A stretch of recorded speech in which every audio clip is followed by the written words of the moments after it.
And I think that means that there's a lot of leeway or lack of official guidelines for certain things. And that can mean that life here can be a lot easier because there's a lot less in your way. There's obviously negatives that come with that as well. And we can get into that a little bit later. Audio and video perfect. Thanks, Marco.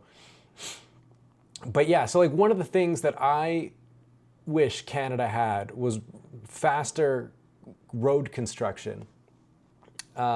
Luke Demad, Taiwan, hi, what's up?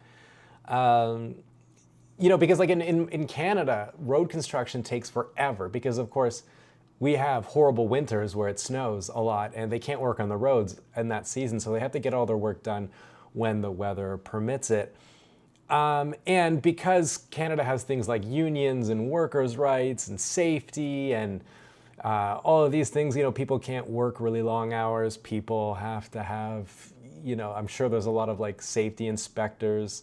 OSHA or whatever has to come and like inspect your workplace, you know, making sure people aren't killing each other with equipment and people are trained on how to do it and all of that, and making sure the work is done safely. And it means that everything takes forever. It takes so long. So cities like Montreal, which is only like an hour and a half, 2 hours for where I'm from, is notorious for horrible road construction, mostly because the city's run by the mob. And so they get all the, because a lot of them will own a lot of the companies that does road construction, and so they get a lot of the government contracts. At least this was the case when I lived there. Who knows what it's like now? And so anytime you drove in Montreal, you were constantly stuck in traffic because of road construction. And if you live in Taiwan and you watch them do road resurfacing or anything to do with road maintenance, it's like dangerously fast. Like I watched a guy drive a machine that had this like giant, basically it's like a steel wire brush on the front of it. No idea what the machine does. I'm an idiot. I've never worked in that industry before. But the speed he was driving that thing and the speed he got his work done blew my mind. And it speaks to the fact that Taiwan doesn't really have, I don't know, like workers' rights really. I'm sure they do, but they don't care. You know, they needed the job done fast. And it was insane to watch it. And it's just one of those little things, because a lot of the stuff that I have to talk about is stuff that affects my life actually, like personally. As I asked you guys on Instagram what you guys think, and I'll get into those. I just wanted to share my first one. I really wish road construction was a lot faster. And Marco says walkable cities. I don't know. I mean, Taiwanese cities, what do you mean by walkable? Because I wouldn't say that Taichung is particularly walkable because of our lack of sidewalks, or the sidewalks that are there. I know people have complained about this to death, about how sidewalks are blocked with scooters, or a shop or just a residence will put up like a transparent plastic sheet on either side of their property, and so that if you're walking, you can't get through, or that's where they park their car, and so you're forced to go around whatever barrier is there, whether it be the plastic sheet or the car or a dresser or a shelf or whatever they want to put there. You got to walk around it and walk onto the road. Viable alternatives to driving, I mean. Oh, okay, yeah, then I guess that makes more sense. Taiwan does have a lot of that. Like cars are prohibitively expensive in Taiwan because of taxes. Any vehicle is considered a luxury item and they are taxed accordingly, which means all cars, not even imported cars, like cars that are made here or scooters that are made here, are very expensive. But scooters are still pretty affordable. So even if you don't want a car, you can still ride a scooter. Or if you don't want to ride a scooter and you live in a city like Taipei, then you can take the MRT. And the Taipei MRT system is amazing. I do wish it ran a little bit later, because sometimes if you go to Taipei for a night out, and it's like past midnight or 1 o'clock or whatever time they finish running, you're kind of shit out of luck and you got to take an Uber. But yeah, Canada sucks for that. Even our major cities do not have very good public transport. I'm from Ottawa, which is a very big city. It's the capital. And our public transportation sucks ass. It's always sucked ass. We recently got, what is it called? The O train, which is like our subway that runs through the whole city, and it never works. It constantly breaks down. Everyone hates it. It costs too much money. It's the worst. I think our biggest city is Toronto, and it's not, and I don't even think their public transportation's all that good either. They have a tram, which is kind of cool. I didn't get to use it because I went back a couple of years ago to visit, and I didn't have like whatever special card you needed, and I couldn't figure out how it worked, and so I just never got on it. But yeah, Luke says, I'm sure it would be terrible for wheelchair-bound people. Oh yeah, Taiwan's yeah, wheelchair accessible is not something Taiwanese people care about really that much. You can see in some areas they tried, but like they don't care. If you're in a wheelchair, don't come to Taiwan. You're gonna have a bad time. You can still get like wheelchair taxis or whatever, but I'm not sure how much they are. I don't know if they're more expensive or the same or whatever. But just what I mean is like entering buildings is, I could imagine being quite difficult on a wheelchair. Not even just because the building isn't wheelchair accessible, it's just that the ground is often uneven. I think a lot of people that visit Taiwan, and China actually, for the first time, really need to watch their step, because the ground, like just where you're walking, like there's steps that come out of nowhere, or there's pipes or whatever on the ground, you could easily trip. And if you're in a wheelchair, like you're just not able to go, like you're not able to move, because there's no, like, you know, you might be on the sidewalk and then suddenly the sidewalk is 2 steps down and you have no way of avoiding it. You're just stuck. Or you got to turn all the way back around, cross the street, and hope the other side of the street is better. The MRT is excellent. Every country could learn a few things. The Taipei MRT is excellent, yeah. And the Kaohsiung MRT has come a long way. That was from Andy. Andy Tizer. Yeah, the Taipei MRT is incredible. But again, Taipei is a big city with a ton of people and a lot more money to spend on the maintenance of their MRT system. And I think they built, I should look that up. When was the Taipei MRT built? Let's have a gander. They built the first section in 1996. Okay. After years of planning construction, it started in the 80s. So it's actually not that old. Like they planned it in the 70s and 80s and didn't really open it until 96. I kind of thought it was a bit older. Yeah, the Taipei MRT is great, but they've had the money to spend on it. Like Taichung MRT is not going anywhere. It's just not. It's not a city where people, I don't know if it's like because not enough people live here or not enough people are using the one line that we have or what it is. Marco says, I don't like Taichung's transit, but it's kilometers ahead of anything Canada has. I don't know. Would you say Toronto has a better one though? Because doesn't Toronto have a subway system? I very rarely go to Toronto. But I think I would generally agree that Taiwanese public transport is something that I think Canada anyways could very much learn from. I'm sure there's some people watching from Europe or whatever that maybe don't really care so much, because I think Europe has a better public transport. Maybe, I don't know. Again, never been to Europe. But as far as walkable, I would say public transport. I wouldn't say walkability. I don't think that Taiwanese cities are particularly walkable.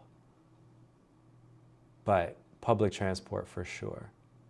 And again, feel free in the chat to let me know what you guys think as far as what you think the world could steal from Taiwan.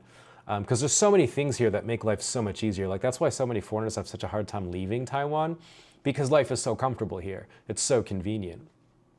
Marco says it does, but the TTC is still dirty and only serving the city center. TTC is 2 lines primarily. Oh, is it?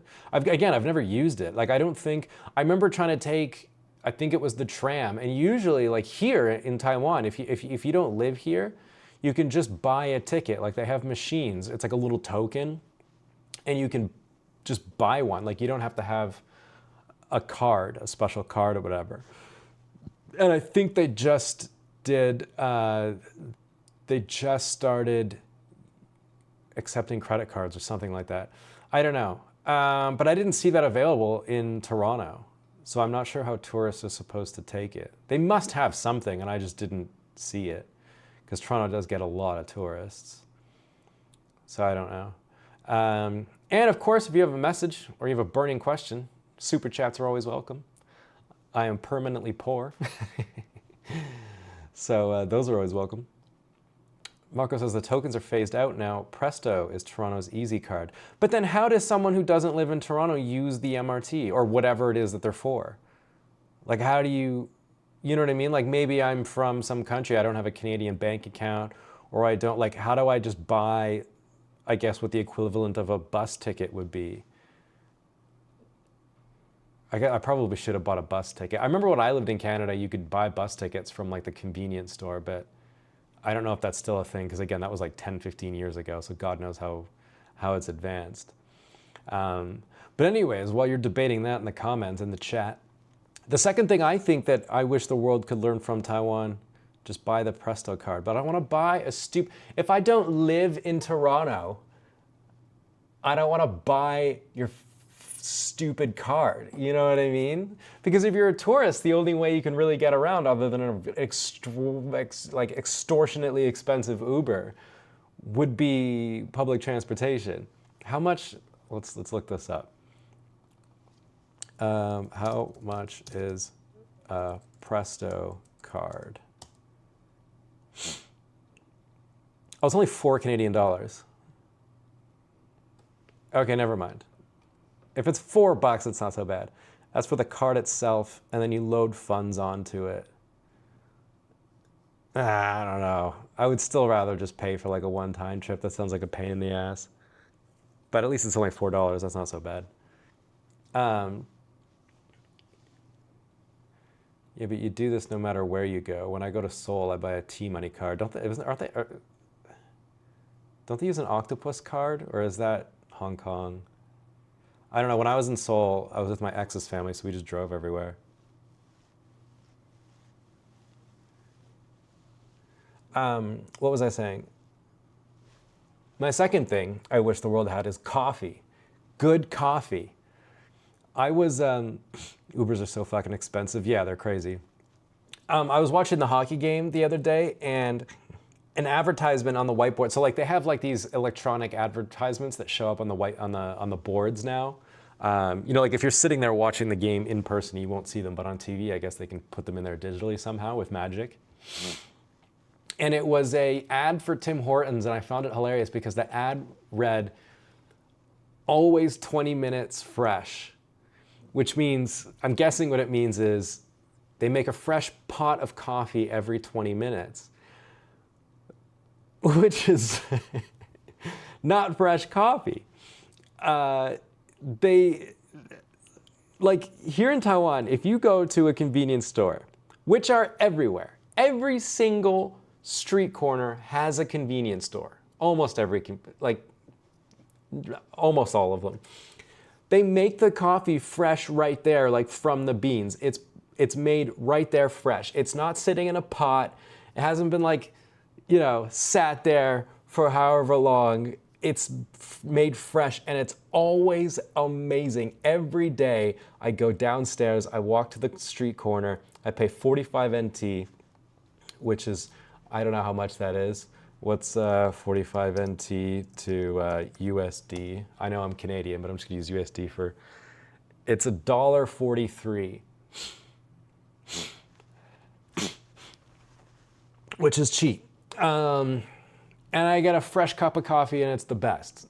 It's my favorite part of the day is having my first coffee. And in Canada, like Tim Hortons, which is our most beloved national, you know, icon, has shit coffee. It's terrible.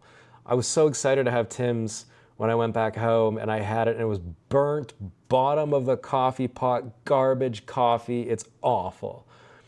I didn't like it at all. I was really disappointed. The donuts suck now, It's awful. Good coffee. And Taiwan is able to grow incredible coffee because of the altitude at which they grow a lot of their stuff. That's why their fruits are so good. I heard it's because of the change in temperature, right? Because Taiwan grows a lot of stuff at altitude, not everything, but a lot of stuff that is grown at altitude, gains a lot of flavor. So like the fruits are very high in like, it's very sweet. It's naturally sweet because the temperature fluctuates so much up there. And it's right in the sweet spot of where you want to grow stuff. And Taiwanese coffee beans are some of the best in the world, like right up there with South America. 45 NT is a toonie. There's a little Canadian. I wonder how many people know what a toonie is if you're not Canadian. Yeah, but you're not going to do the one trip. If you legit visit a city, you're going to do multiple subway trips over a few days at least. I mean, maybe. Yeah, I guess. I don't know. I still don't want to buy your stupid card, Presto. I don't know why I'm so against it. Yeah, anyways, Taiwanese coffee is incredible, and I wish my country of Canada had coffee that was just as good. I mean, obviously in Canada you can go to like, I don't know, I guess like a special cafe and buy whatever bullshit they have there for probably too much money. But here it's everywhere. It's so accessible and it's cheap and it's amazing. Tim's sucks now.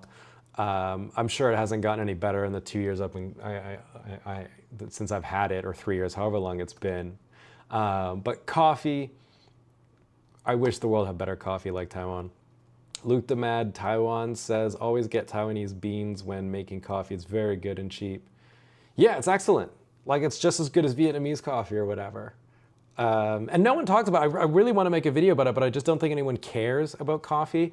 I went to my friend Glory. Her brother has a little cafe that he runs down in Kaohsiung, and I went down there to film it. I didn't get enough footage because he ended up being quite busy because I think it was a Saturday, and I wasn't able to film too much. But and then also halfway through filming, I realized like nobody gives a shit. You know, like if I produce a whole video on how good Taiwanese coffee is, I don't know if anyone would really watch it. I just don't see anyone really caring about it, and I could be totally wrong. But it really took the wind out of the sails of that video, so I don't know. Maybe I'm working on trying to get a chance at visiting a coffee bean farm somewhere in Taiwan to really pull the video together, you know what I mean? If I can go from like farm to table type of thing, I think that might be kind of interesting. But again, it is just coffee. Don't know if anyone really gives a shit. I might change the scope of the video to where I just focus on his day. You know, maybe make the video about like what it's like to run a coffee shop in Taiwan, because it's just him. He doesn't have any employees. He designed the whole thing. He went to school to learn how to like make coffee and do everything, and bought all the machines. And he runs it himself, and I think it's pretty cool. And those machines that do the coffee, you know, like the espresso machines, or I don't know, whatever the fuck they're called, are so expensive. I think a lot of them are probably leased or rented because they're so expensive. But anyways, I don't know. I thought maybe it'd be a cool video. I'll have to get some people's opinions on what they think about it, because if it's not interesting, I'm not going to waste my time making it. And so those are the two I had. Yes. Visit the farm, says Dresden. All right, I'll give it a chance. My friend's dad's friend has a coffee farm somewhere, so I might get the chance to go and do that. I'm not really sure. I'll have to see. But I asked you guys on Instagram, what are some things that you guys wish your country had that Taiwan has? And I'll read that now. What's up, everybody? It's only fair. I'll go to the first one, which came from Kruger26. eKruger26 on Instagram says, affordable health care and a president who doesn't kidnap other presidents for oil. I'm guessing this person is American. And healthcare in Taiwan is generally considered very good, some of the best in the world, because it's so accessible, it's very affordable. It does have its downsides. Nurses and doctors are not paid nearly as much as they should be. They're also very busy. That means that when you go and see a doctor, they will diagnose or prescribe or whatever it is that they need to do very quickly just to get you out the door so they can get the next patient in. Taiwan is also a super aged society, and because healthcare is so affordable and accessible, old people seemingly love going to the hospital. It's like their favorite pastime. And that can mean you could wait for a while, but it's usually not very long. It's not like, you don't hear about horror stories like in Canada where people are waiting, you know, days in the emergency room or whatever. And so, yeah, and even in my country of Canada, where we have universal health care, I think could learn a lot from Taiwan. I think if you, well, maybe not though, because Canada has this problem where our nurses and doctors don't make very much money either. I mean, they make decent money, but they can go and move to America and make way more because their salaries will be a lot higher in the States. Why would you stay in Canada if you're a trained doctor when you can go work in the private sector in the States and make way more money? You can't blame them for going there. And so Canada has this issue where a lot of our medical staff is leaving, and it's a huge problem. And Canada has this huge issue with wait times and all of that. And so I don't know if it could learn much from Taiwan because Taiwan also doesn't pay their doctors and nurses very much. But I can see, you know, if you're an American, I don't understand the American healthcare system, to be honest with you. I'm not American. I don't know much about it. I think if I was American, I would be quite scared because, you know, if you don't have a job, because I think Americans get their healthcare through their work. I'm not sure. I think we talked about this in the last podcast. But if you don't have a job, you know, if you're in between jobs and you don't have healthcare and something happens, like, fuck, that would freak me out. So I just don't know how that, I don't know how the American healthcare system works. But I can see if you're an American, yeah, you'd probably want universal healthcare. But, you know, it's also nice if you live in a state that has very low taxes, because it's not like our healthcare is free. You know, people confuse it. Like sometimes people say, oh, Canada has free healthcare. It's not free. Like, it goes through our taxes, and it's definitely not cheap. It costs a lot of money to do that. So it's not ideal, you know. It's not a perfect world is what I mean. It's not like the government funds the entire thing. It has its issues, but yeah, I can see if you're an American, you'd probably want universal health care. And a president that doesn't kidnap other presidents for oil. That was a pretty crazy situation. I'm probably not gonna make a video on it. I didn't want to talk about it because it has nothing to do with me or Taiwan, I think, in any way. But how crazy is it that the Americans were able to take a president out of his house in his capital city in the matter of hours? What? I mean, say what you want. What a flex. That's fucking insane that they were able to do that. Insane. I'm not saying it was good or bad. I don't fucking know. I don't know why they did it. I think I mean, is it for oil? Probably. But I do think that there is a real problem. Like, I think his justification for it was like fentanyl, right? Something like a lot of South Americans are bringing drugs into the US. And whether or not that's true or not, I don't know. You can debate that. You can yell at me in the chat. But what I will say is that drugs like fentanyl are a real issue in North America, at least. I don't know, maybe Europeans in the chat can let me know. But fentanyl's a real problem. When I went back to Canada, I can't even remember when I went home last. 3 years ago? 4 years ago, maybe? I was driving with my buddy and we had to go by downtown because we were going to go over to the Quebec side to do some hiking. Again, Ottawa, where I'm from, is very close to the Quebec border, and we were going to go there for hiking. And we were driving by downtown Ottawa, and sorry guys, that was my phone. I'll turn that off. My apologies. People were like slumped over, zombified on the street corner, which is not something I ever saw downtown Ottawa ever. Not like downtown Ottawa was like particularly nice. Like Rideau Street has a McDonald's that is famous for being dangerous, and fireworks outside. A little late for New Year's. You know, there'd be people like dealing weed or something, but not hard drugs or anything like that. It is a real problem, and how much of it comes out of Venezuela, I don't know. So maybe it's a twofold thing. Like it is about fentanyl, but also they got a shitload of oil, which is pretty nice. And then I think the other side of it is also if the U.S. can take a president out of a country, you know, meddle in other people's affairs, why can't China do that to Taiwan? You know what I mean? I'm not saying that. I just think that I could imagine China using that as justification. Okay, and Ryan is saying that. People are saying this justifies China invasion of Taiwan, which is crazy. Yeah.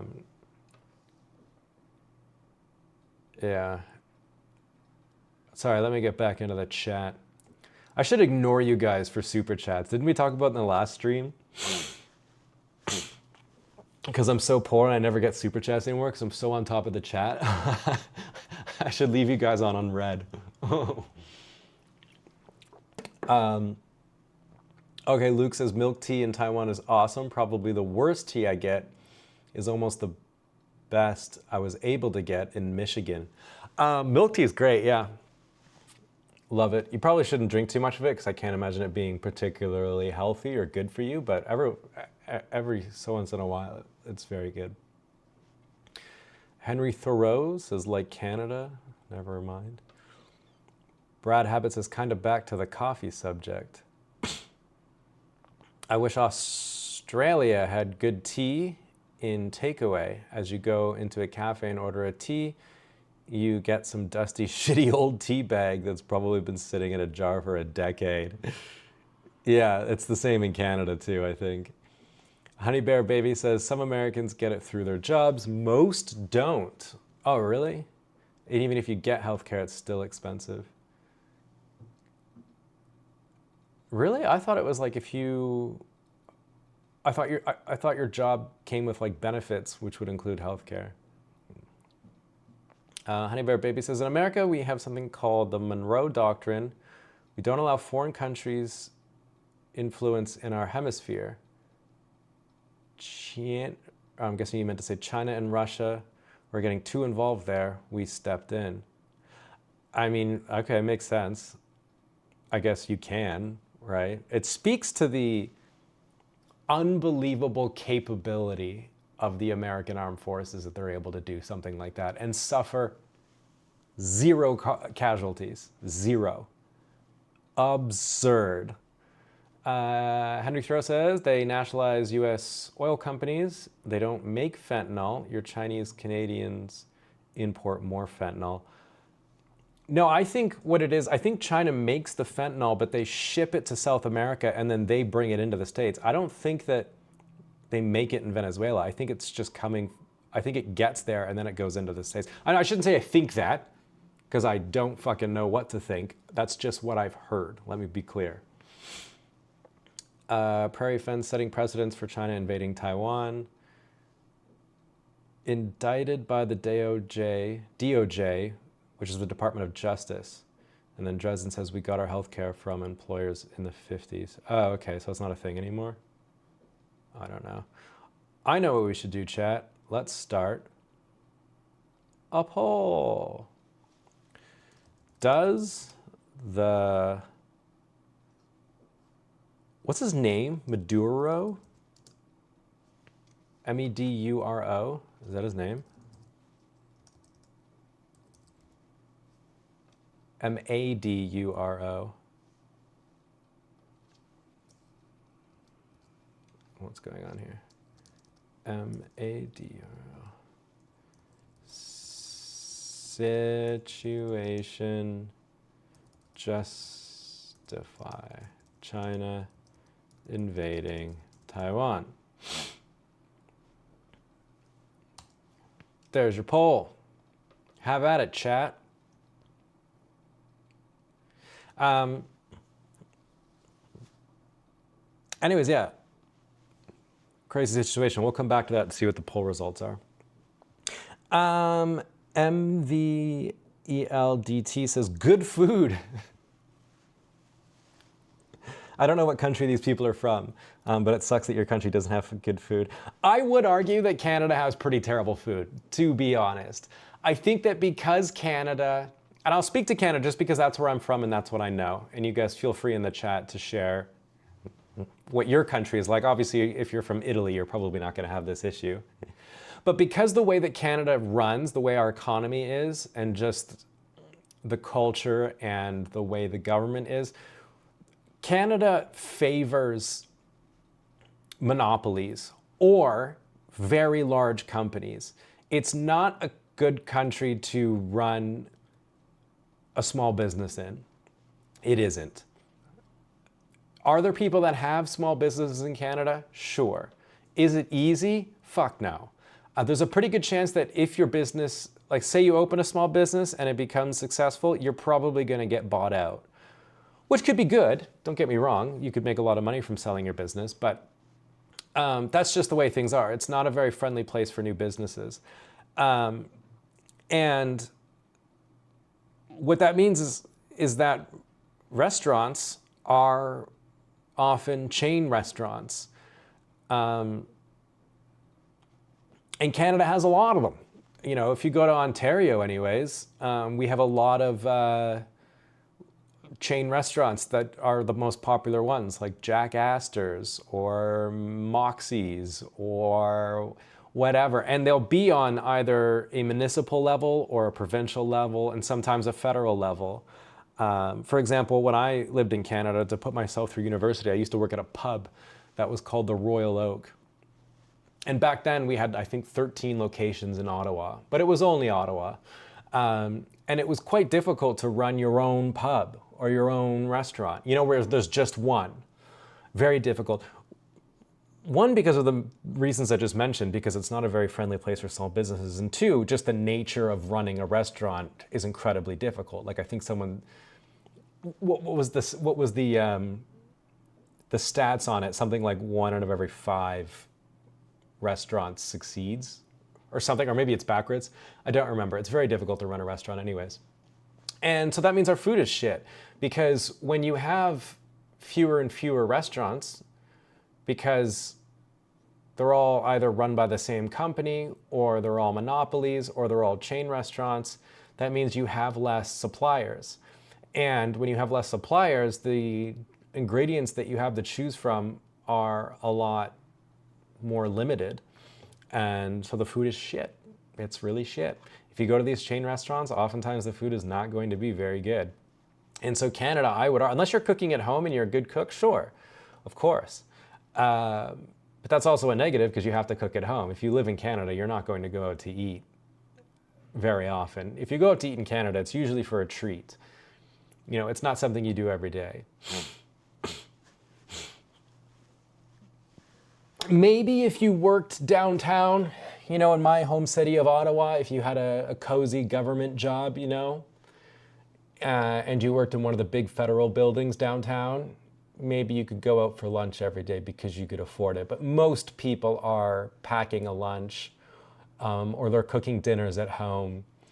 Most people aren't going out, out to eat. But when you do, the food is just not good. So I can understand this point. But again, that's Canada. A lot of you guys are going to be from other countries where your food might be very good. You know, the States, for example, like I went to the States to visit years and years ago, and I thought the food was amazing. I really like American food. You can yell at me all you want. I don't care if you think that it's not real Italian, it's whatever, it's good. Okay, and people don't like it when I say that because people don't like it when non-Americans compliment America because it's kind of cool to hate on America, but their food is good, man. I mean, look at the size of them. Their food has to be good. You don't get to be that big and have shit food, man. Their food's fucking good, dog. And Taiwanese food can be very good. It's not good everywhere. I was thinking about this morning, actually. Um, Not all food in Taiwan is good. A lot of it is, but not all. I'll give you an example. Um, Breakfast shops in Taiwan often, now please don't get me wrong. There are breakfast shops in Taiwan that are very, very good, okay? But oftentimes they'll make these like sandwiches and they'll use the worst ingredients. I don't think you could actually call it food, whatever it is that they're using. So for like the meat, it'll be not even Spam. It'll be like knockoff Spam. So mystery meat mixed with chemicals. And the cheese will be barely cheese. I mean, people make fun of American cheese because it's so highly processed, but whatever the fuck cheese they use in this stuff is like literally chemicals.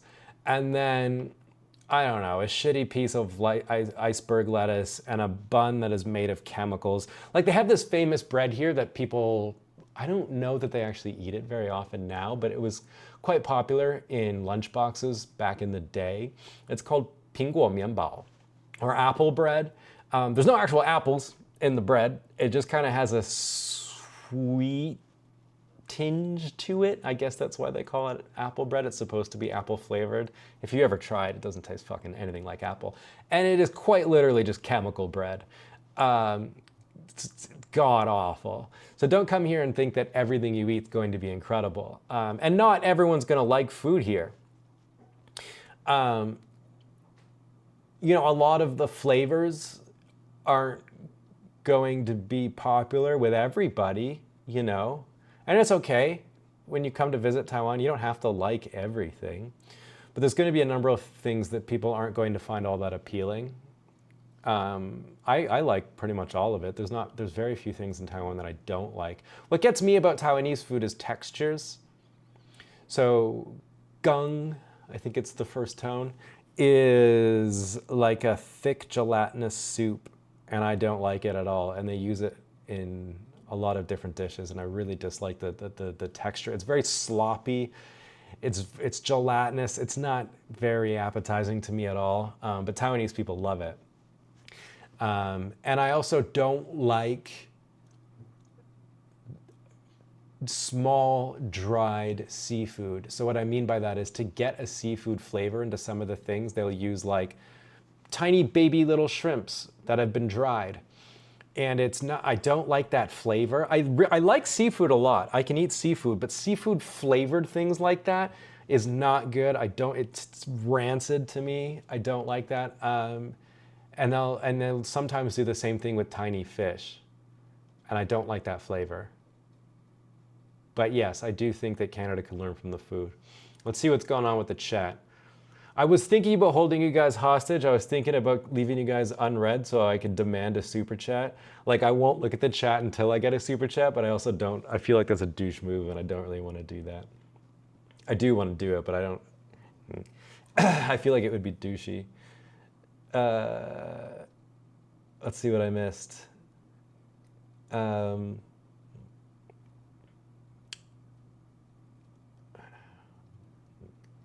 Henry says, healthcare with a job just has a group discount with a job. It's still expensive, $75 US a week on average. Wow, that's insane. Prairie Fan says, and that doesn't usually cover anything. There's deductibles, co-payments, etc. That's nuts, man. How do Americans do it? You pretty much have to get rich in the States, huh? But I guess that's the idea, right? That's the American dream. Marco says, long live Kelsey's. Oh, fuck, dude, Kelsey's. I remember I went to Kelsey's as a kid with my family. And so I ordered from the kids menu, and I got their pizza, and I was like, bruh. It was garbage. It was literally like pita bread with tomato sauce on it or something. It was really bad. Programming Sunflower says, America, $601. Gold. I don't understand this thing.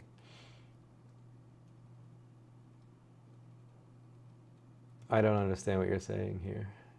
Okay, Luke Mad Taiwan says, one thing I wish Taiwan would import is Chinese American food. Oh, fuck yeah, dude. There was a place here in Taichung called something Shack. Snack Shack or something. I don't remember, but they did Chinese American food and it was so good. I love Chinese American food. Is it what they eat in China?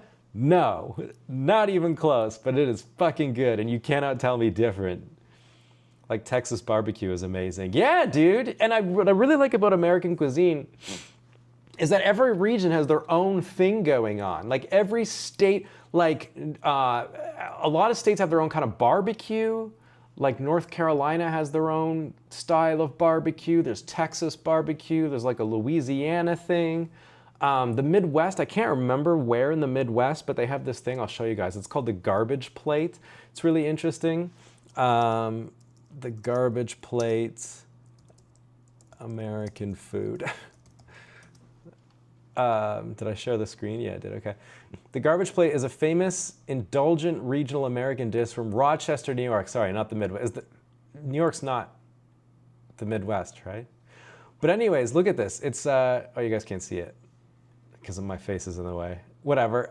It's basically fries with, they put everything, it's called a garbage plate because they put everything on there. I think it's like chili, potatoes, or fries, onions, ketchup, mustard, and they just mix it all up there. Really, and I don't even know if it's good, but it's just interesting that they have it, you know? And I quite like that different places in America have their own thing going on. It makes it really interesting. And I like that, and I think it's cool. And people shit on Americans all the time for their bad food, and I just don't get it. Like, if you think America has bad food, come to Canada. Come to Kelsey's, dog. Cavi says, Americanized food is just good, no? How can you hate it? I know, right? Bring Panda Express to Taiwan, I'm with you. You know what? I've never had Panda Express. Do we have that in Canada? I don't know. Do we have Panda Express in Canada? Fuck off AI mode. Oh, we do have it, mostly in Alberta and Ontario. When did Canada get Panda Express? 'Twas 2013. Oh my God, the first one was in Hunt Club in Nepean. That's in Ottawa. The first one was in Ottawa. And you know what's crazy is October 2013 was the exact, no, and I have that wrong. Did I leave in September or October? I don't remember. But I left for China in 2013. So right when they opened the first Panda Express in my hometown, which is the first one in the whole country, I left. So I've never actually had it. Yo, where the fuck you getting your sandwiches? No, just like, I like breakfast shops here. I like breakfast shops too. I'm just saying that a lot of them, they use shit ingredients.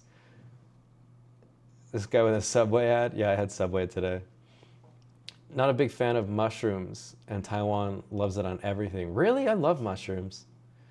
Oh, we got a Joanna, a channel member. Original story of apple bread. We prefer fresh bread in bakery instead of packaged apple bread, actually. Yeah, like now, that's what I'm saying. Now, I'm sure that Taiwanese people don't really eat apple bread all that much because Taiwan has a shitload of bakeries and a lot of fresh bread, and it's quite good. Especially like a Japanese-style milk bread, which is very thick cut, and it's substantial. It's quite good. So I don't think people eat apple bread very much anymore. But anyways, so yeah. Kelsey's buffalo chicken sandwich is the bomb. Yeah, I don't know. I do like a buffalo sandwich, but I don't know if it's something that I would be particularly proud of. Like, you know, if someone's coming to Canada for the first time, they're like, what should I eat? I wouldn't be like, Kelsey's buffalo chicken sandwich. Justin says, Springfield, Massachusetts, home of cashew chicken.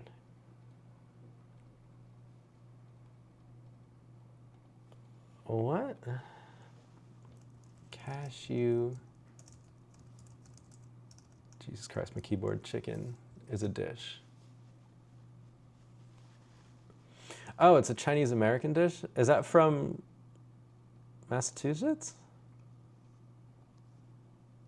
This one's good. I think we have this in Taiwan. It's just Gongbao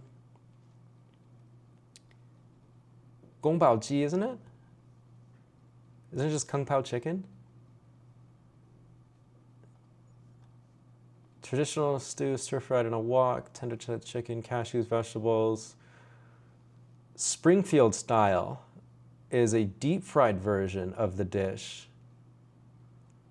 Oh, Missouri. Fuck, sorry. I thought it was Massachusetts. It's Missouri. Deep-fried cashew chicken was apparently first served in 1963.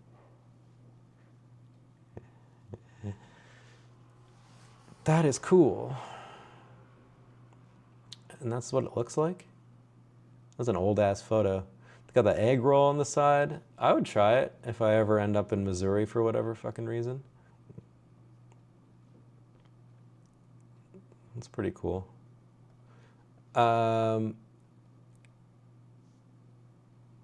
Okay, sorry, chat. Let me get back in here. M-O, not M-S. Oh, okay. Knockoff poutine. Yeah. I'll take knockoff poutine. We have poutine here. Not everywhere, obviously, but places like down in Kaohsiung, there's a Canadian guy that runs a restaurant called Yaletown. His poutine's pretty good. Lighthouse has poutine. There's a pub here called The Spot, which I haven't been able to check out yet. They've got poutine. And another new Canadian restaurant that showed up that's quite good, actually, called Reuben. They've got poutine as well, and I'm sure you could find it somewhere in Taipei. But I haven't been in Taipei for a year, so I don't know.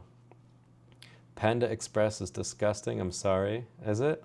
Don't know. Again, like I said, I've never had it. Link7622 says the foods at Panda Express are salty as fuck.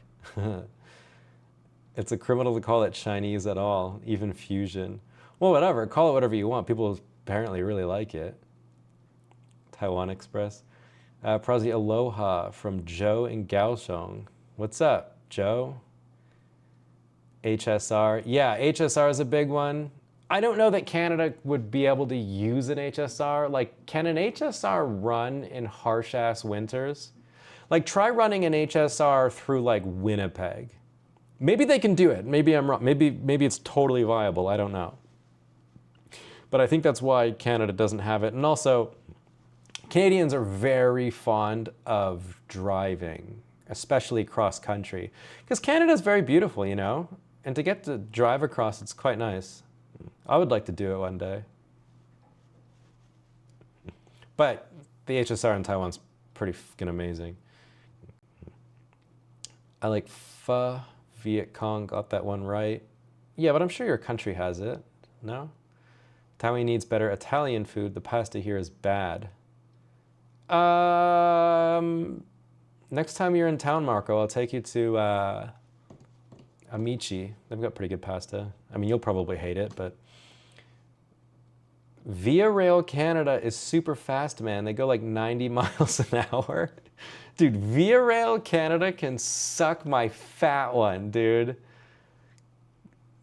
I remember one year I went home and I landed in Toronto because it was cheaper to fly to Toronto than it was to go to Ottawa by like a substantial amount. And then I figured, well, I'll just take the train to Ottawa. Jesus Christ, what a mistake. It was delayed, the thing wouldn't move, they wouldn't tell you why. Now, granted, the seats are very comfortable, you get a lot of room. But then once the train started moving, dude, it fucking crawled its way to Ottawa because most of it's residential.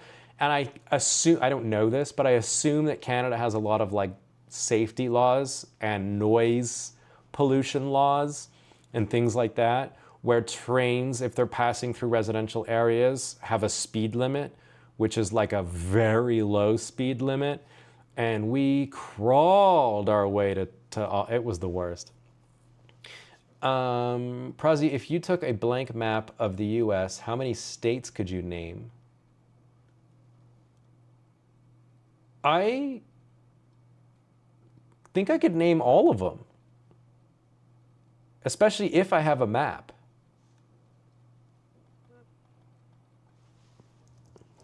Blank map of the states. This might actually just confuse me, but I'll open. Can you guys see it, or is my face in the way? Oh, you can see it. I want to open it so that it's bigger, though, because I'm not sure how much. Oh, fuck, it's cheating. I'm not sure how much you guys can see. This website is slow as shit, dude. Could just be my internet. While that loads, let me keep up with the chat. Sorry, guys, I'm falling behind. Steven says, did a quick search on apple bread, and it has pretty neat Taiwanese American military history. Would make for a fun video topic. Yeah, maybe. I bet you it's something like hardtack, you know, like Taiwanese version of hardtack. They are making one UES. Japan runs HSR in Hokkaido.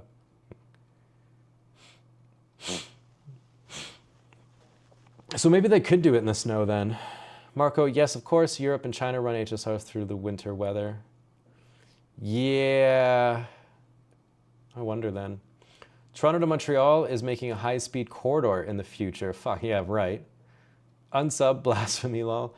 I don't think, yeah, when? In like 2075, and it's going to cost $1 trillion Canadian dollars or whatever?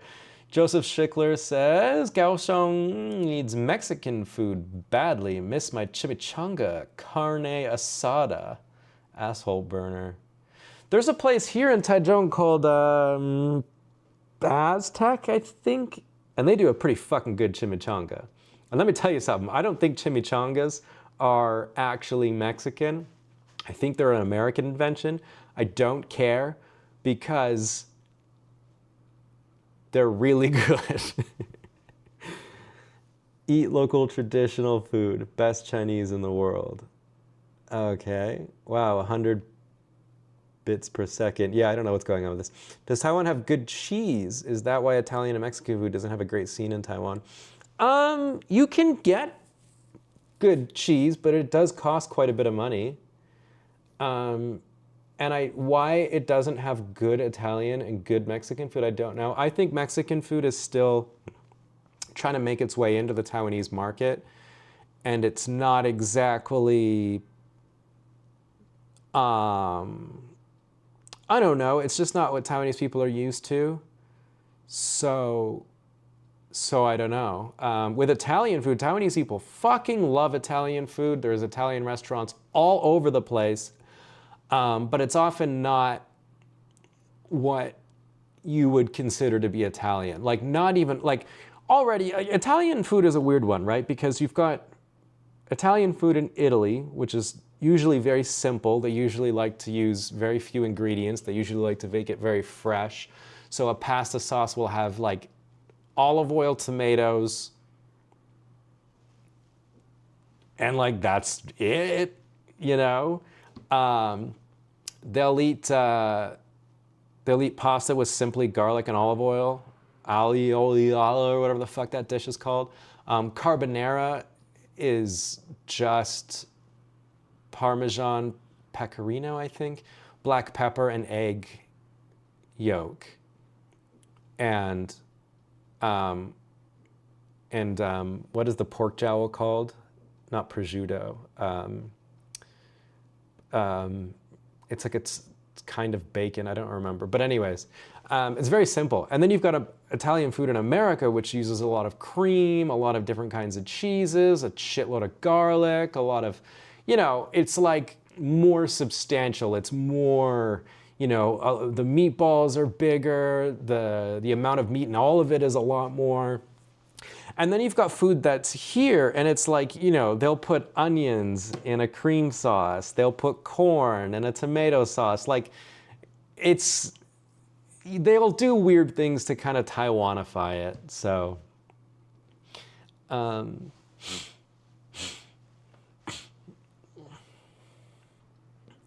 had Italian food at Addiction in Taichung, and it was good. Never been there. Joseph says, Pruzzy, have you ever thought of a weekly chat group, especially a meetup for the expats. I think Thursday will be a good day. Think there would be a big turnout? I don't think there would be. I don't think I have enough subscribers. I don't think people care about me enough to do it. And I think they already are. Like, I think you can do, like, you can do like language exchanges and a bunch of people meet up and stuff. What are you doing in preparation of being reunified in 2026? Well, what do you mean reunifying? Reunifying with what? Marco says it's the sauce. Taiwanese water down the sauce until it's red water and then it has no flavor and runs off the noodle. Some restaurants do. I wouldn't say all of them do. I wish we had no Mexican food. Can't stand it. What? That's the first time I've ever pecorino, not Parmesan. I said that. That's the first person I've ever heard that doesn't like Mexican food. You'd think Italian would be easy to make.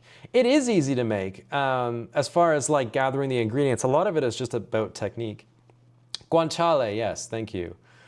Nothing too wild ingredient-wise, like the way you're doing videos lately. Thank you. Okay, good. American states, I was challenged. I'll make you a deal. Someone has to promise. Never mind. Super chat. Who's this from? I was going to say, my next sentence was going to be, you got to promise a super chat, and then I'll name all 50 states. But this one comes from, the name is being hidden. Let me love it. I love Italian food and New York bagel with cream cheese. Oh, shit, yeah, dude. Montreal has very good, okay, that one came from CY Sandy 6761. Thank you for the 150 NT, I really appreciate it. Montreal has very good bagels. Very good bagels. And yes, bagels, like a sesame bagel with cream cheese is very good. I really like that.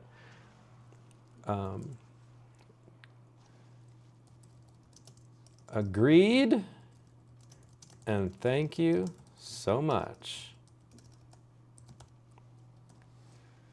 Thank you for helping the poor. Okay, so for 150 NT, I'm going to name all 50 states. Let's go. I'm not going to be able to point to it and tell you which one it is. I also need to somehow keep track. How am I going to keep track?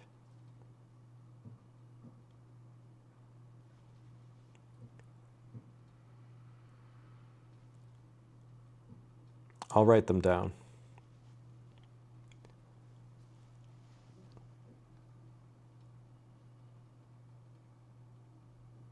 Let me see here. Okay. Let's make this way smaller. Okay. Washington, Oregon, California. Let's get OBS out of the way. There's the West Coast. There's Nevada. Let's get Notepad out of the way. I might jump around. Again, I'm not American. I don't know anything about America. If you asked most Canadians to name the states, they wouldn't be able to do it. So this is impressive for me, okay? Ohio. That's Ohio. Ohio. Gozaimasu. Idaho. What's that one? It's really pretty. Montana.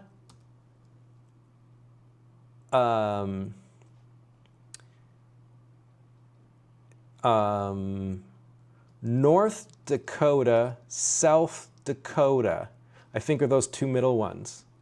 Like these two ones, I think. Okay, we're gonna start jumping around now because I don't, oh, Utah.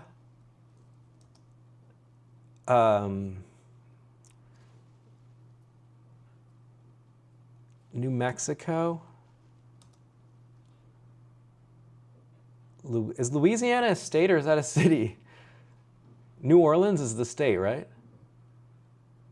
I think it's Louisiana. Louise. Texas. I'm not looking at the chat because someone's going to cheat. They're going to give me an answer.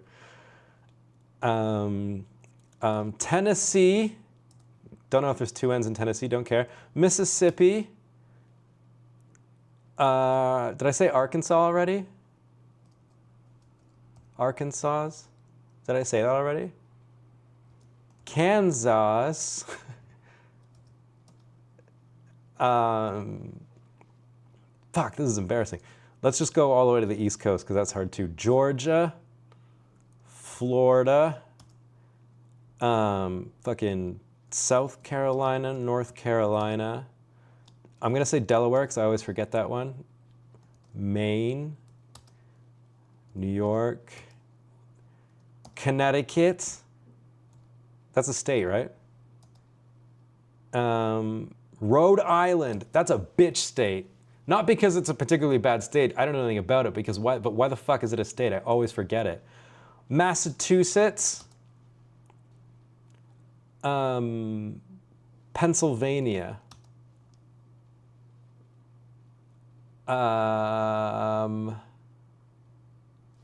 Okay, there's a shitload I'm missing in there. Let me think. Where's those like weird cities? Like miniature apples? Fuck. Minneapolis? Is that in Ohio? Idaho?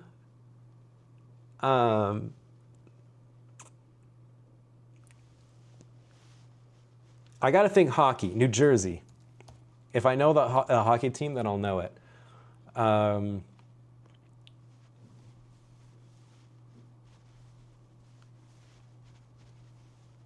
problem is that California has so many hockey teams.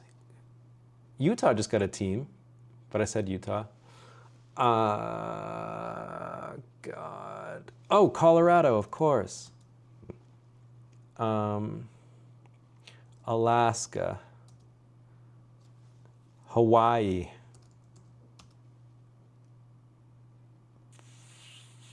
Fucking... Where is Blair from? That weird place?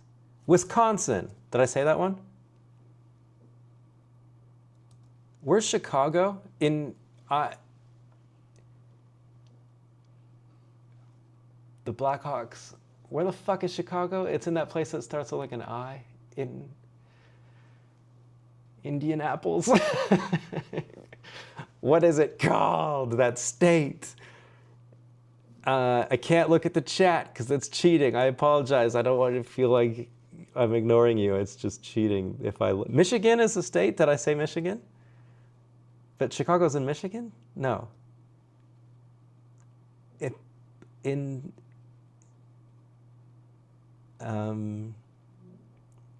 Noir. Why am I thinking noir? What is that called, that place? Because a lot of these states were formed like through history, and so they have very square borders, and it makes them very difficult. How many have I got here?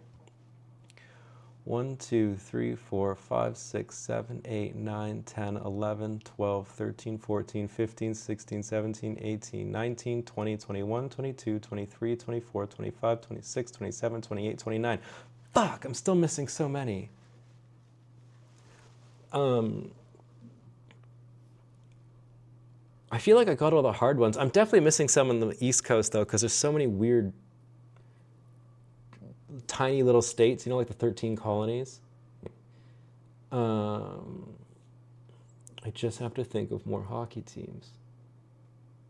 Oh, what is the state that Washington City shares? It's one of the Carolinas and another state that it should. Oh, Virginia and West Virginia.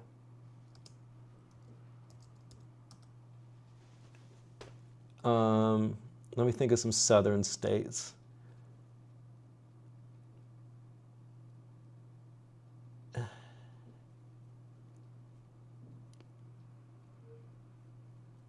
No, can't think of any southern states. What a weird country. So there's that 31 now that I've got? I'm missing so many. What the hell? Washington, Oregon, California, Nevada. One of these is Utah and Arkansas. I think one of the, oh, Wyoming. Wyoming. That's one.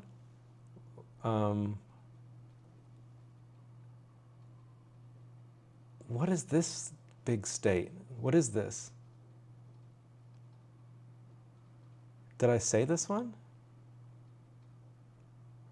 I don't live here. What about the Great Lakes? Did we name any of the, we have Lake Michigan, but I've got Michigan. I also think Michigan is spelled with a SH, isn't it? Or a CH, whatever, who cares? Man, I seriously thought I could do it, and now I'm fucking this up. God damn it. I'm not gonna earn a super chat here. I'm gonna have to look at the chat, because I can see it's going off. Illinois. Okay, you gotta give me that one. I knew it was something like noise.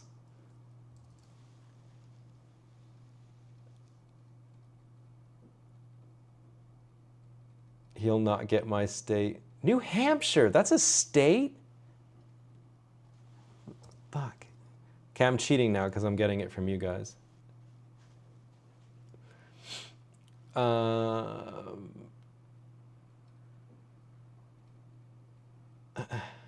Americans can't even name every state. Alabama, of course. I got a buddy from Alabama. Fuck.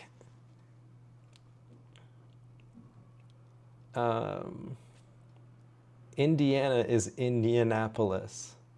Is that a state? Did I say Indiana? I did, right? That was like one of the first ones I said. Did I say that one? I didn't say Indiana? No way.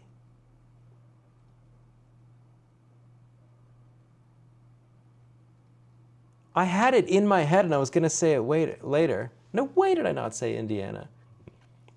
Indianapolis, whatever it's called. I wish my country wasn't a country.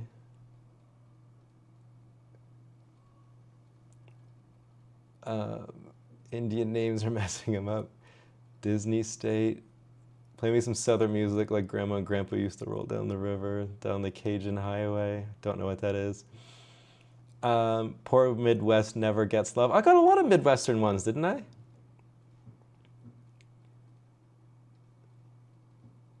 Old Hampshire. Found Ohio. I said Ohio. It was like, oh shit, I did say, I just had to scroll up. Do I have Indiana twice?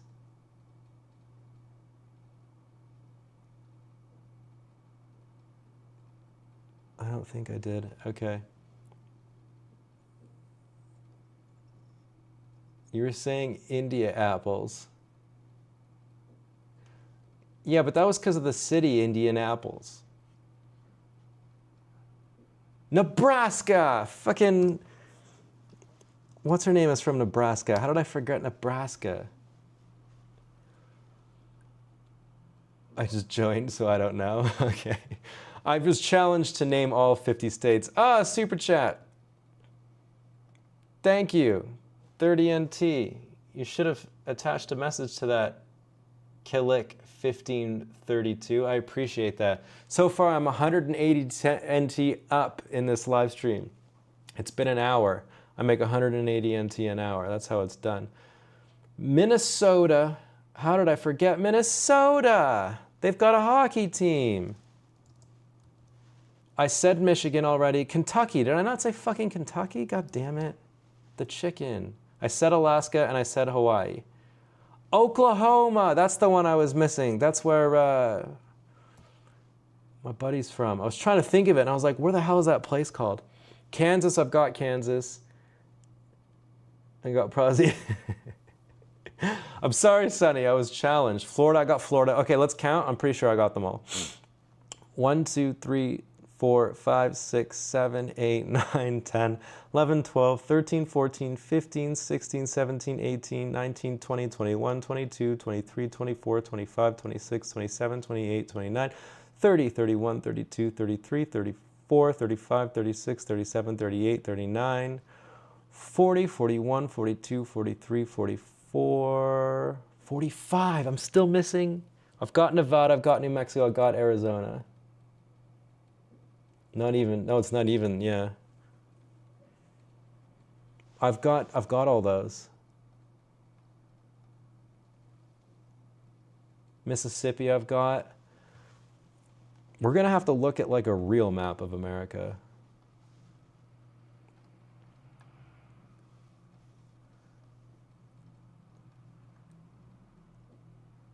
Arizona. I don't think I got Arizona.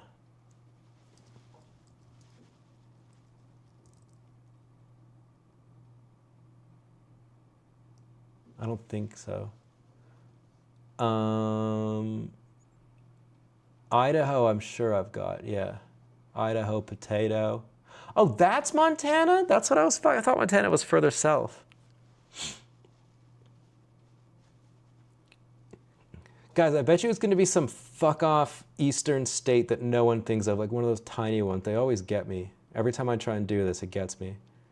Nebraska, Kansas, Arkansas, Mississippi, Alabama, Louisiana, Georgia, I think I got Alabama, South Carolina, Virginia, West Virginia, Kentucky, Tennessee I got, Indiana, Ohio,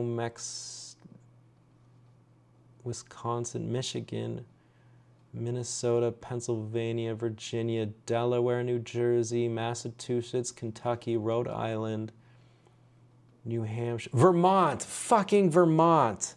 Fuck you, Vermont. That's basically Canada. You guys should just give us Vermont. Why do you have that as a state? It shouldn't even be a state.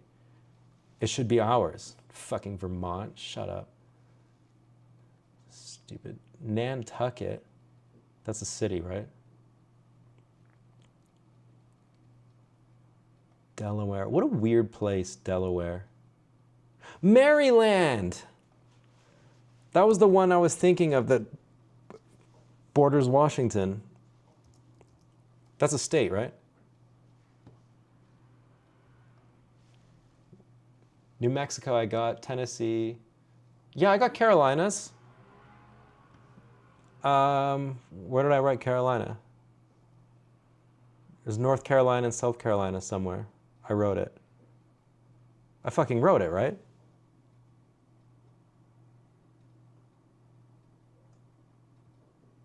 I know I said, yeah, here. South Carolina, North Carolina. Delaware. Did I not say Delaware and not write it down?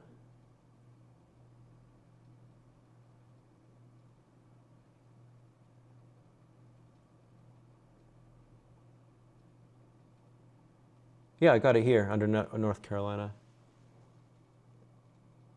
Yeah, Vermont should be Canada, right? We're all fucking... No, Delaware is here, D-E-L. Delaware. And Vermont I just got. Deal. We take Alberta. I'm pretty sure they wouldn't mind it.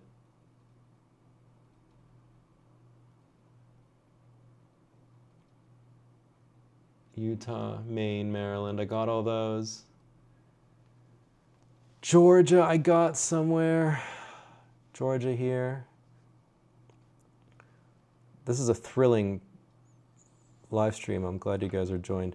1, 2, 3, 4, 5, 6, 7, 8, 9, 10, 11, 12, 13, 14, 15, 16, 17, 18, 19, 20, 21, 22, 23, 24, 25, 26, 27, 28, 29, 30, 31, 32, 33, 34, 35, 36, 37, 38, 39, 40, 41, 42, 43, 44, 45, 46, 47, 48.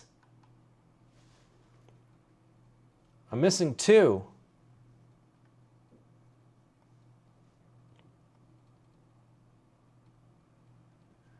Iowa, fucking stupid ass Iowa.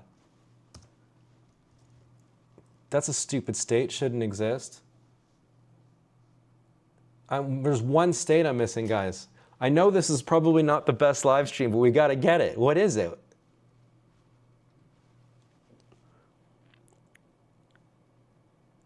What am I missing?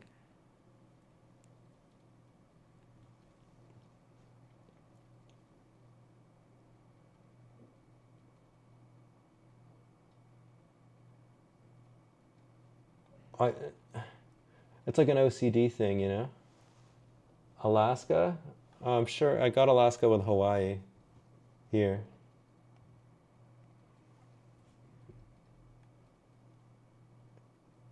I got Rhode Island, right? Yeah. Iowa is the future birthplace of Captain James Kirk. Okay. Missouri. Fucking Missouri! I didn't get Missouri because I get it mixed up with Mississippi. Misery.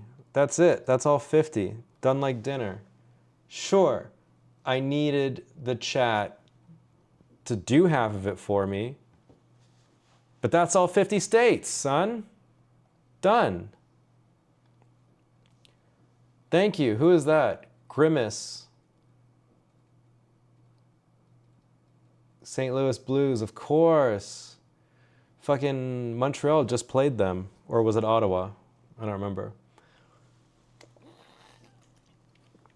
All 50 states done. You're welcome. Okay.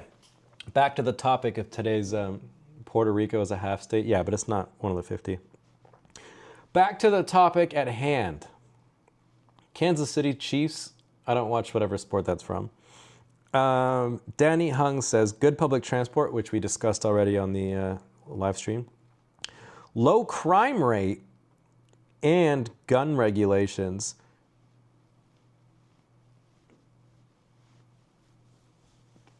A low crime rate. I don't know what kind of crime rate Canada has. I think it's still relatively low. But I'm sure there's going to be like pockets, you know, little areas in Canada that have some pretty shitty crime rates. So I can see that. But definitely living in Taiwan, a huge advantage is extremely low violent crime rate. You never, ever, ever have to worry about going to certain parts of a town or parts of the country. It's extremely safe. There are other crimes, though, like white-collar crimes, so there's a lot of scams and stuff, but yeah, very low crime rate. And gun regulations. I don't know. If you're an American, I feel like their culture is so tied up around gun ownerships. Montreal lost too. Yeah, they lost. But I mean, like, that's only because Binnington played like a fucking god. It's not like Montreal played bad.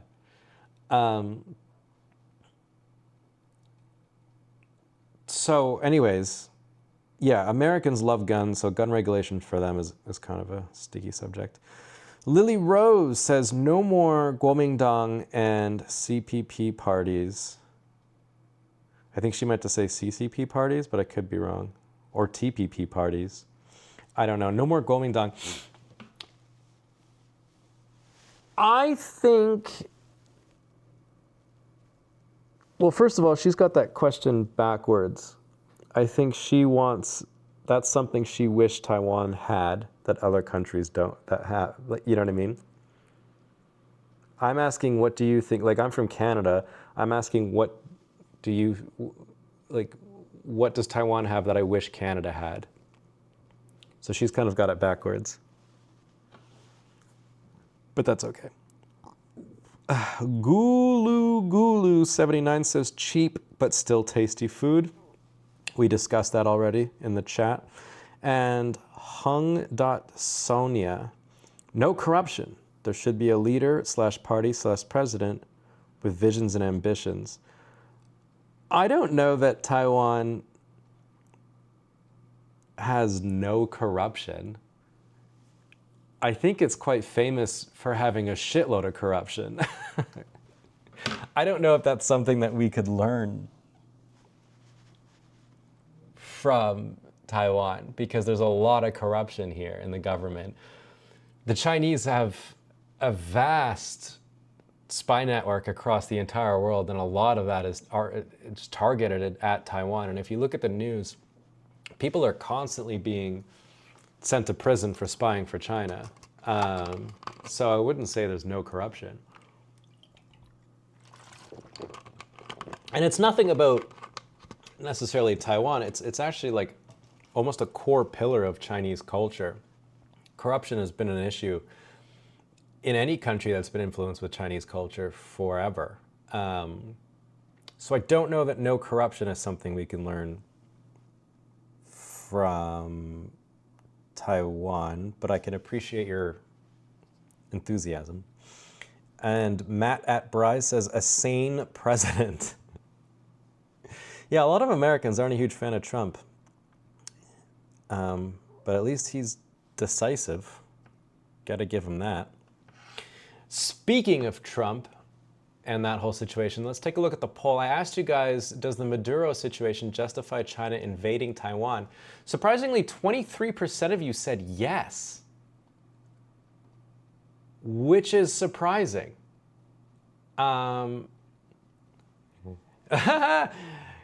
don't know if you guys can see it, if only I can see it, but if you look at the poll complete, how many votes? Nice, guys.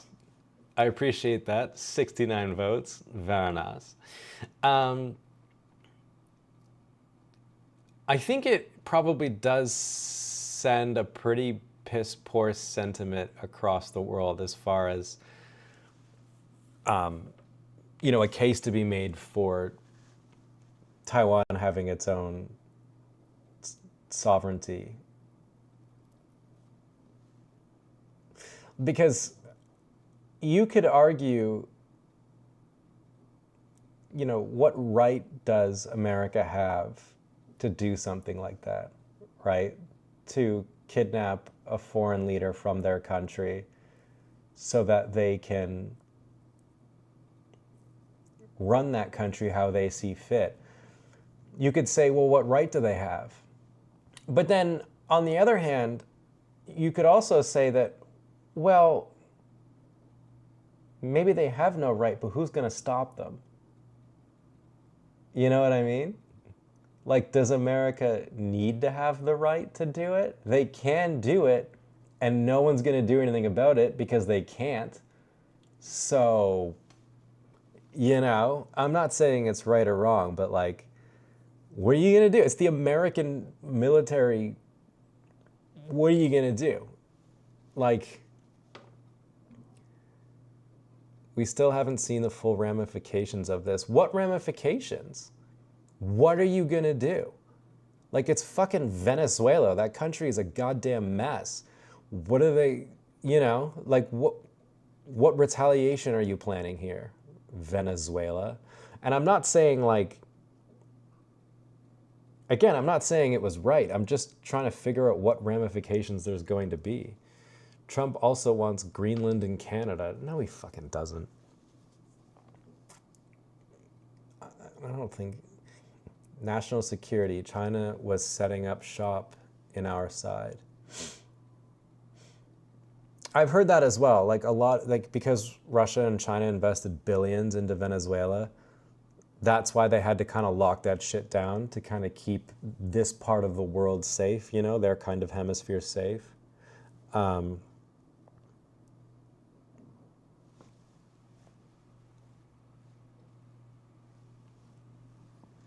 But then again, like China could say the same thing, right? Like they could invade Taiwan and say, well, we're just trying to keep our hemisphere safe, right?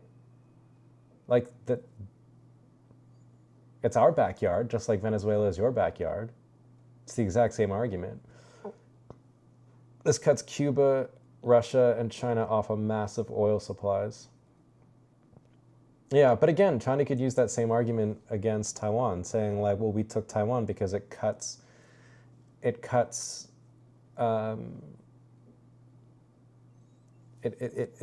American access to the Pacific. And it doesn't necessarily cut America off, but it allows China sort of a launch pad into the Pacific, because right now they're kind of being contained by the island chain, right? Like Japan, Philippines, Taiwan, runs all the way around China. And so that's their argument. It's the same argument. So I think you would have to be careful with that. Like, would it give China the justification to attack Taiwan? Because if America can do whatever the fuck it wants on this side of the world, then why can't China do the same thing here, Again, that's not my argument, but I can imagine it being the argument that China would use if they ever respond. Because so far, I haven't seen an actual official response from China. They've been pretty quiet about it. So I don't know. Okay, so good. Is there? I was also thinking, by the way, in the future of making this like a proper video, if I could find enough stuff about Taiwan that people like enough that they wished their country would have, and then I would make a full video on it. And I wanted things that actually affect my life and not something like, you know, no corruption or whatever. You know what I mean? Like the Taiwanese government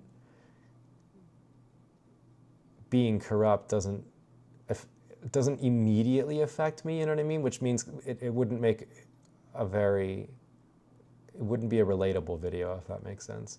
So I am thinking of making it like a proper video. So I was hoping to get maybe some of your guys' suggestions. But all I've got so far, I just wanted to see if I've got any other responses. Or, you know, like a sane president. The food one's pretty good, I guess. Like I do wish Canada had better food and better accessibility to food. Public transport's a good one. Low crime rate's a very good one. And healthcare, I don't know. Canada and Taiwan have somewhat similar healthcare systems, so I wanted at least 10. I think we discussed 10 so far. Bicycles. What the fuck do you mean? Your country doesn't have bicycles? Ooh, what country doesn't have bicycles? 7-Eleven convenience would be amazing. Yeah. Hong Kong might beg to differ. Plastic production and recycling. Plastic production? I don't know, man. If you order something, like if you order Uber Eats here, it'll come in like 50 different plastic containers. So I don't know about that. But I will say they are quite good at recycling. They're quite strict about it. Sunny says, let's just be okay with any country doing what they want. Okay, so by that logic, let's just let anyone powerful or strong enough to bully anyone they want. Sounds logic. Yeah, but I'm not saying it's logical. I'm not even saying it's right. But you're saying, let's just let them do it. You don't have a choice, which is my point. You know what I mean? Like, America waltzing into Venezuela, taking their president and shipping him off to New York, you don't get to say to America that you can't do that, because it's America, you know? And I'm not defending the states. I'm just saying, I'm trying to think of, I'm trying to think of what ramifications there could possibly be. Paying bills at convenience stores is pretty nice. But I would say that's actually a relic of the past, because in Canada, you can just pay them online. And you could probably do the same in Taiwan, but their banking in Taiwan is archaic. So, oh, Taiwan is the largest manufacturer of bicycles? What? Shut the fuck up. Which country produces the most bicycles? It's China. They produce 60% of them, followed by countries like India and Taiwan for overall value. Oh, while Taiwan excels in high-end components and assembly, it's China. It's not Taiwan. But Taiwan's up there, which is impressive for such a small country. Canada needs Shopee-style toonie shipping nationwide. Taiwan Plastics has a huge plant in Louisiana, the destination of Venezuelan oil. A regime that most people do not agree is fragile. U.S. capture in Venezuela has pros and cons, very complicated issue. Just got into bikes. Taiwan is awesome for bikes. Yeah, a lot of people come to Taiwan to do bicycle trips. They'll do a huandao. They'll go around the whole island. And my friends who are from Vancouver came last year, and they spent an outrageous amount of money to do it, and they had a great time. I'm not going to tell you how much they spent because it's their business, but it was a lot. But in fairness, they did get like really nice hotels. You know, they didn't have to stay in some like shitty hotel. Taiwan has a lot of those, but they didn't have to do that. They got bicycles. They had a guy in a van that would meet them at locations. So like if they got a flat tire, then the guy would just show up, fix it, and away they go. Or if they fell over, or if something happened, you know what I mean? Like they had like a guy who would make sure that they're okay. And so they paid a lot of money, but it did come with a lot of stuff, and they had a really good time. So I'm not into bicycling because I have motorcycles, but I do know that a lot of people really enjoy it here in Taiwan. International law matters, especially for middle countries like Taiwan, Canada, European. I know it matters. Of course it matters. I'm not saying it doesn't matter. I'm just saying who enforces international law? What, it's like okay, Prazi, hard facts. Much of Taiwan bike industry is in your town. Yeah, I know. I've been to the bicycle museum here. It's actually pretty cool. We took the kids there on a field trip a while back.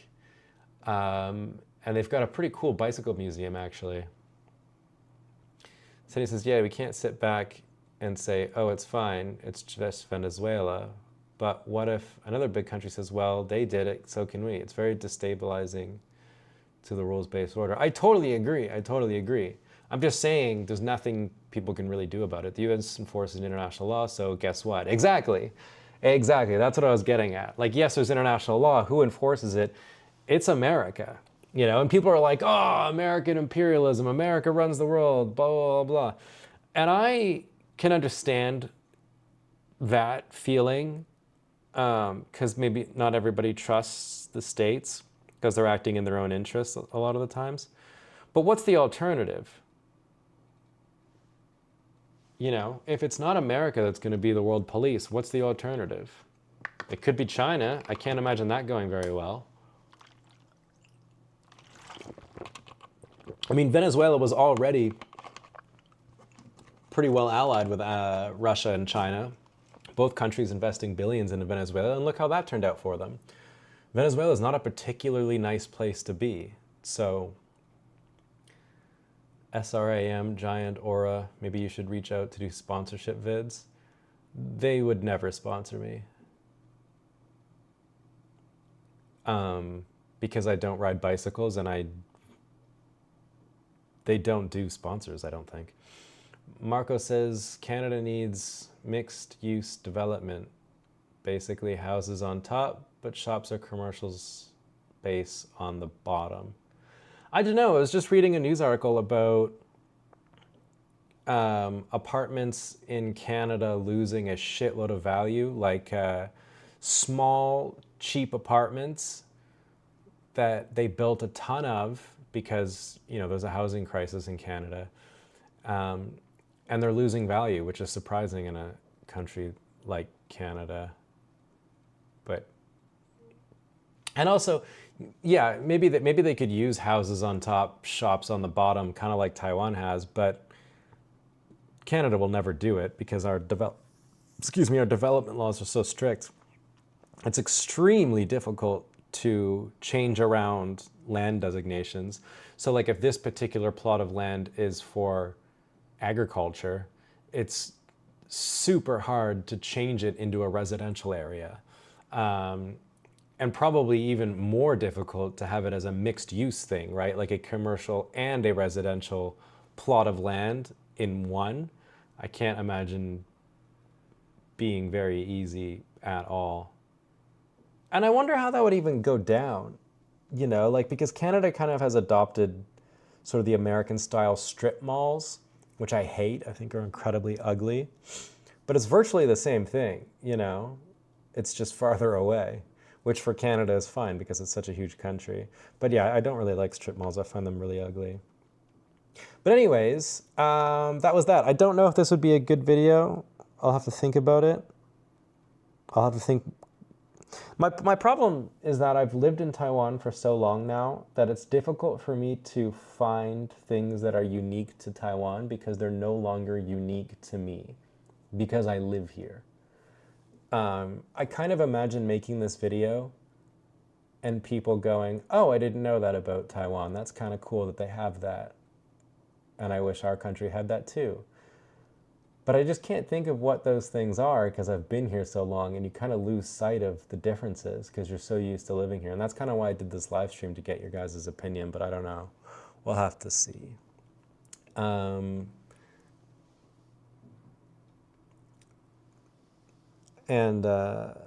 look at our downtowns. They are mixed use.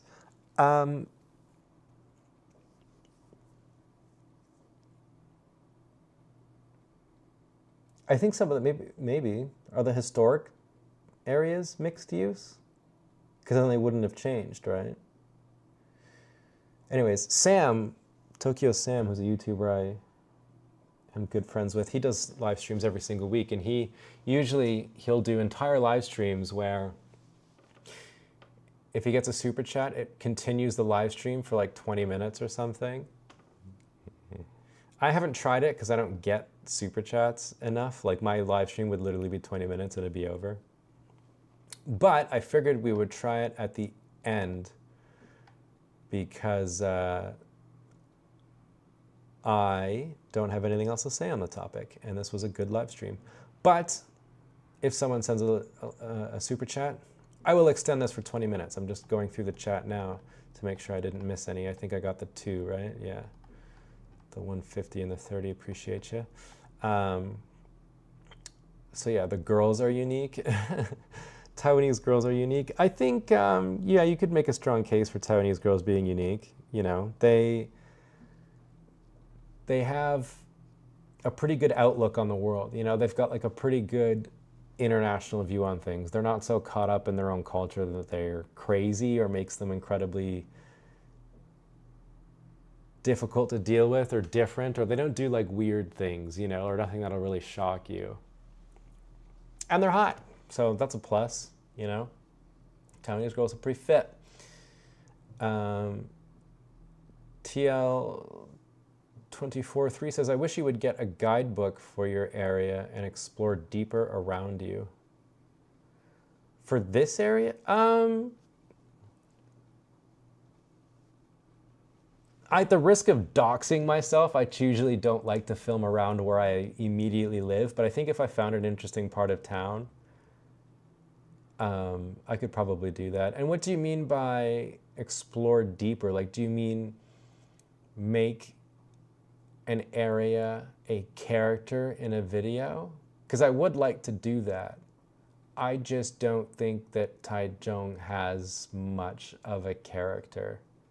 And so it would be hard to sort of animate the city in a way. You know, it would be hard to make the city a character. Like, take, for example, Casey Neinstat's videos. He lives in New York, and New York obviously has a character, right? That's why so many films are made there. That's why there's a lot of people who want to live in that city because it has a real character. And so it's easy for him to integrate the city to be a character in his vlogs. So I wonder if that's what you mean. But I think it would be quite difficult to do in Taichung. I could be wrong. I could be totally wrong. I should maybe try and give it a shot. But that's not an easy thing to do, you know? I'm not a very extroverted person, so. But if it is what you wish, I should do it, because you are my audience. You are my boss. I should be doing what you ask. Canada needs computer streets like Guanghua? Long live Guanghua. Where the fuck is Guanghua? I don't even know what that is. Guanghua.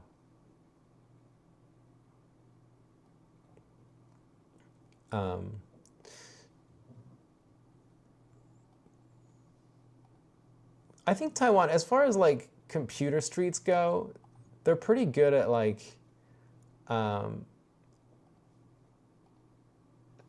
pretty good at, like, you know, we've got Nova. Nova is cool. Guanghua Most Cruise, Taipei is Guanghua. Oh, it's your digital, oh. It's your 3C store. Okay, that's why I didn't know it. Gotcha. I didn't know what that was. I guess Tongyi Fa Piao is somewhat unique to Taiwan. Oh, totally. Yeah, I forgot that. I should write that one down, actually. I do like that.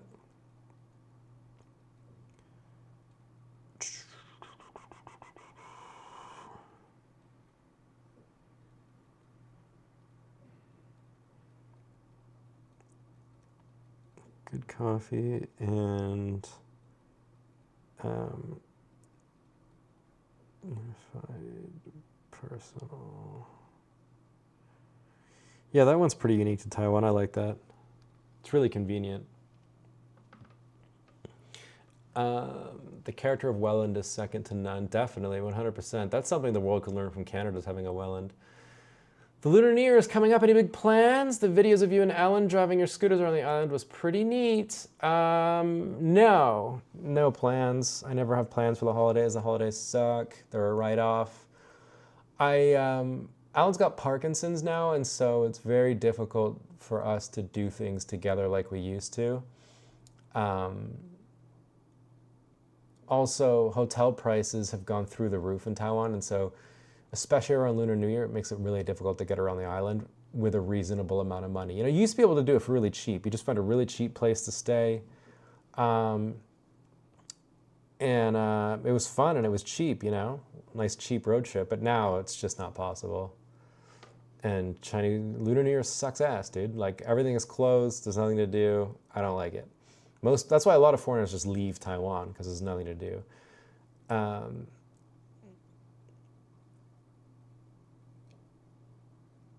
Okay, tell us why you chose to live in the city you live versus other. I didn't choose it. I started working at a company called Hess, where you write down the places you'd like to be. Anyways, they put me here in Taichung, and I just never left. What about exploring Penghu? Who gives a shit about Penghu? No, I'm kidding. Yeah, Penghu would be cool. I just don't know that anyone would care. Again, no one knows anything about Penghu, right? Have you ever visited the Visitors Bureau? I don't even know what that is. Taichung is boring. I much prefer Pyongyang.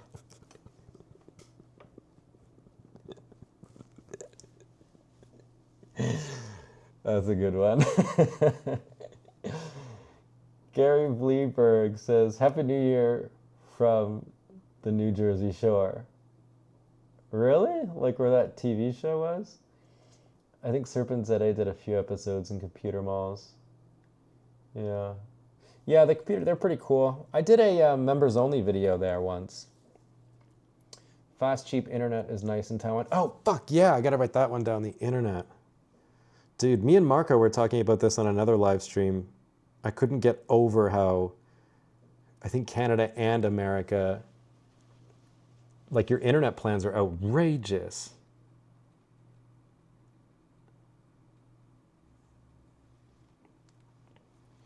Prazi, you look like a Temu version of Tom Cruise. Cheers, Sonny. I've been hearing that for the last, like, 10 years. I've gotten that one basketball player. I think I already mentioned this on another live stream. I don't want to keep repeating myself. Can't remember his name, but there's a basketball player. Everyone, Luca? Yeah. I mentioned this on my last live stream, but I get this a lot. This fucking guy, Luka Doncic, whatever the fuck his name is. So I get that guy a lot. I used to get young John Travolta a lot. I don't know. I know Marco has a great deal for his internet in Taiwan. But like in Canada, you know, you could pay a shitload of money. It's not even unlimited internet. That's bullshit. When will you tell us your real name? I don't see a reason why you need to know my real name. Taichung City Government Tourism and Travel Bureau. Oh, do you mean like for sponsorships or something? They don't sponsor shit, dude. They don't give a shit. That, whatever that tourism and travel bureau, they don't do fuck all in there. It's just people playing ping pong. It's all they do. It's just people sitting around, I swear to God. But I should go in there. I should bust in the doors and demand a sponsored video. It's in Fengyuan district, really? In Taichung? Oh, because it's the Taichung government, yeah. No, I don't think, I think because I've shit on Taichung so much, there's no way they'd reach out to me, even if they wanted to, you know? But anyways, yeah, it's, share with us the damage that Trudeau has done to Canada.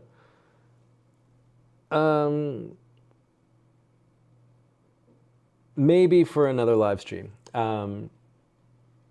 Next week I'll do another one, but I'll try it Sam's way, where like every super chat extends it for 20 minutes, because otherwise it's just not financially feasible. His real name is Nonya Business. Now everybody knows my real name is Slocum Rosenberg. U-Bike rental system. Yeah, that one's pretty good too.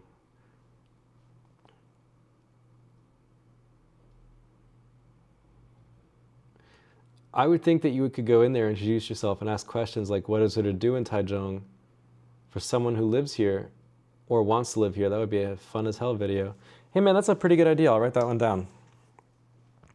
I'll just walk my ass in there. And then so what? So I test their,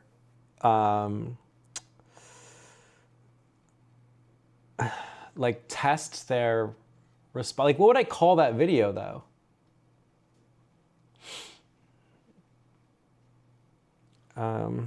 Tourism, what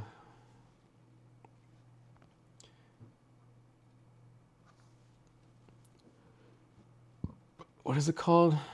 Taichung City Tourism and Travel Bureau. Bureau, and ask what to do in Taichung. Another video I want to do with Alan is a drinker's guide to Taichung, where I'll follow him around with a camera. Because, you know, he loves Taichung, which is great.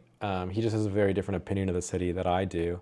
And so I would love to shoot a video that I'm not even in, you know, that I'm just kind of more directing, I guess, or just filming, and really get to see Taichung City from his eyes.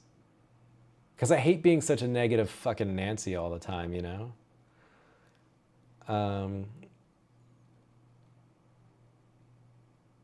Easy wallets like Easy Card and iPass. Yeah, they're pretty cool, but I only really use my Easy Card when I'm in Taipei and I'm on the MRT. I know you can use them to buy like pretty much anything at a convenience store, but I pretty much only use it. They are pretty fucking cool though. Anyways, yeah. Next week, let's do another live stream. It'll be a super chat only live stream. But yeah, I appreciate you guys for watching. Thanks for all the ideas. Much love. Mwah, mwah. Happy New Year. Hope you enjoy your 2026. Merry Christmas. Shalom Aleichem. Or whatever. I don't know. I'm not even fucking Jewish. But yeah. Peace out. This one goes out to all my homies. Pour one out.